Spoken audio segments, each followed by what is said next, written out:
এক breaking news লৈ আহিছো অসমীয়াৰ জনসংখ্যা হ্ৰাস হোৱাক লৈ উদ্বিগ্নতা প্ৰকাশ কৰিছে মুখ্যমন্ত্ৰী ডক্টৰ হিমন্ত বিশ্ব শৰ্মাই পুনৰবাৰ জনাইছো অসমীয়াৰ জনসংখ্যা হ্ৰাস পাইছে আৰু তাকে লৈ উদ্বিগ্নতা প্ৰকাশ কৰিছে মুখ্যমন্ত্ৰী ডক্টৰ হিমন্ত বিশ্ব শৰ্মাই অসমীয়া মানুহক 2-3টা সন্তান জন্ম দিবলৈ আহ্বান জনাইছে মুখ্যমন্ত্ৰীয়ে নিযুক্তি পত্ৰ প্ৰদান কৰি বিয়া পাতিবলৈ আহ্বান জনাইছে মুখ্যমন্ত্ৰী ডক্টৰ হিমন্ত বিশ্ব শৰ্মাই চাকৰি পোৱাসকলে সোনকালে বিয়া পাতি সন্তান জন্ম দিয়ক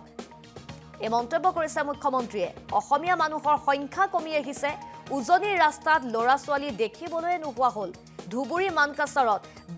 বাচ্চা কিন্তু উজনিত নাই 20 পৰা 30 বছৰত অসমীয়া মানুহ নোহোৱা হৈ যাব কিন্তু আজিকালি বিয়া পাতিবলৈ 30 বছৰ 31 বছৰ লগাই দিয়ে বুলি উল্লেখ কৰিছে মুখ্যমন্ত্ৰী ডক্টৰ হিমন্ত বিশ্ব শৰ্মাই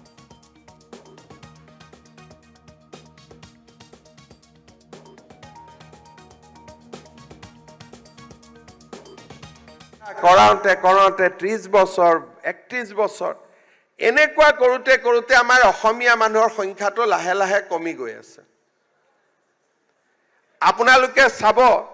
যে অসমীয়া গাঁৱত গলে আজিকালি বাচ্চা দেখাই নাপায়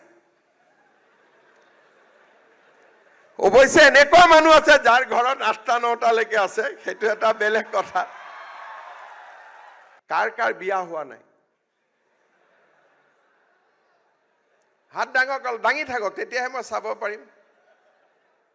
ঠিক আছে থক কাৰ বিয়া হৈছে হাত দাঙক ঠিক আছে যাৰ বিয়া হোৱা নাই আজি চাকৰিৰ পিছত তুৰন্ত উইদিন 1 ইয়াৰ বিয়া পাতিব লাগে ঠিক আছে 1 বছৰতকৈ দেৰি কৰিব নালাগে আমাৰ অসমীয়া ল'ৰা ছোৱালী বিলাকে বিয়া পাতোতে 30 বছৰ লগাই দিয়ে ল'ৰা ছোৱালী ডাঙৰে নহয় চাকৰি ৰিটায়াৰমেন্ট হোৱালৈকে মই ঠিক কথা কৈছো নে না যদি 30 বছৰত বিয়া পাতো ৰিটায়াৰমেন্ট হ'ব 60 চনত ল'ৰা ছোৱালী ডাঙৰে নহয় ল'ৰা ছোৱালী 30 বছৰে হৈ থাকিব বা 28 বছৰ হৈ থাকিব 28 বছৰীয়া ল'ৰা এজনক ৰিটায়াৰমেন্টৰ সময়ত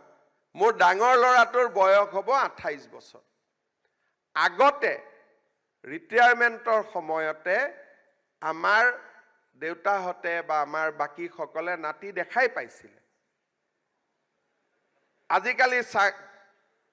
বিয়া কৰাওঁতে 30 বছৰ 31 বছৰ এনেকুৱা কৰোঁতে আমাৰ অসমীয়া মানুহৰ সংখ্যাটো লাহে লাহে কমি গৈ আছে আপোনালোকে চাব যে অসমীয়া গাঁৱত গলে আজিকালি বাচ্চা দেখাই নাপায় অৱশ্যে এনেকুৱা মানুহ আছে যাৰ ঘৰত 8টা 9টালৈকে আছে সেইটো এটা বেলেগ কথা কিন্তু দেৰিকৈ বিয়া পাতোতে আমাৰ অসমীয়া মানুহৰ সংখ্যাটো নোহোৱা হৈ যাব আমি পৃথিৱীৰ পৰা নোহোৱা হৈ যাম আৰু মই কিছুমান জায়গাত গৈ কওঁ যে 2-3টাতকৈ সন্তান বেছি জন্ম নিদিব এতিয়া অসমীয়া মানুহক ক'বলগীয়া হৈছে ভাই বিয়া পাতিছ যদি সন্তানটো জন্ম দে কমসে কম এটা 2টালৈকেতো জন্ম দিব লাগে না দাদা বৰ দিগদাৰ লাগে ভয় লাগে কি কৰো ল'ৰাটো জন্ম হলে কেনেকে খুৱাম ইমান চিন্তা কৰি থাকিলেতো নহব আমাৰ অসমীয়া মানুহৰ হজ থাকিব লাগিব নে নাই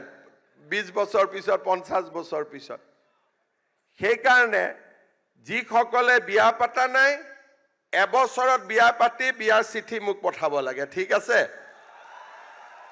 আৰু যোনে এবছৰ 2 বছৰ বিয়া পাতি চৰকাৰী চাকৰি নাই বুলি সন্তান জন্ম দিয়া নাই তেওঁলোকে ইমিডিয়েটলি সন্তান জন্ম দিব লাগে এই দুটা পৰামৰ্শ মোৰ ব্যক্তিগতভাৱে থাকিলে আজি আমাৰ এটো বহুত সিৰিয়াস কথা কিন্তু